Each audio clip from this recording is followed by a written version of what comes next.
আজানের সময় আকাশের দিকে তাকে একটি দোয়া পড়েন, আপনার সব দোয়া কবুল হবে। আল্লাহর কসম করে বলছে, আল্লাহর কসম করে বলছে, পরীক্ষিত আমল এগুলো শেয়ার করে দিবা। তুমি আমল না করেও সওয়াব পাবা তোমার একটা শেয়ারে। এটি যদি শুনে অন্য কেউ আমল করে তুমি আর সওয়াব পেয়ে যাবা। আজানের সময় যখন আজান হয় তখন আমরা কথাবার্তা বলি, এগুলো অনুচিত। আপনি আজানের সময় আকাশের দিকে তাকিয়ে একটি দোয়া পড়বেন। এই দোয়াটি আমরা অনেকেই পারি। এখন বলবেন হুজুর কমন পড়ে গেছে দোয়া। আমরা অনেকেই আল্লাহ তাআলার কাছে এটা ওটা চাই, কিন্তু সঠিকভাবে চাইতে জানি না।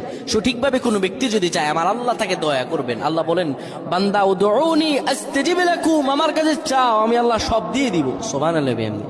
যখন আপনার আজান হয়, আজানের সময় আপনি আসমানের দিকে তাকান, তাকিয়ে আপনি বলুন, পড়তে থাকেন, আল্লাহুম্মা আনতা রাব্বি লা ইলাহা ইল্লা আনতা খলাকতানি ওয়া আনা আবদুকা ওয়া আনা আলা হাদিকা ওয়া ওয়া'দিকা মাসতাতা'তু আউযু বিকা মিন শাররি মা সানা'তু আবু'ু লাকা বিনি'মাতিকা আলাইয়া ওয়া আবু'ু বিযানবি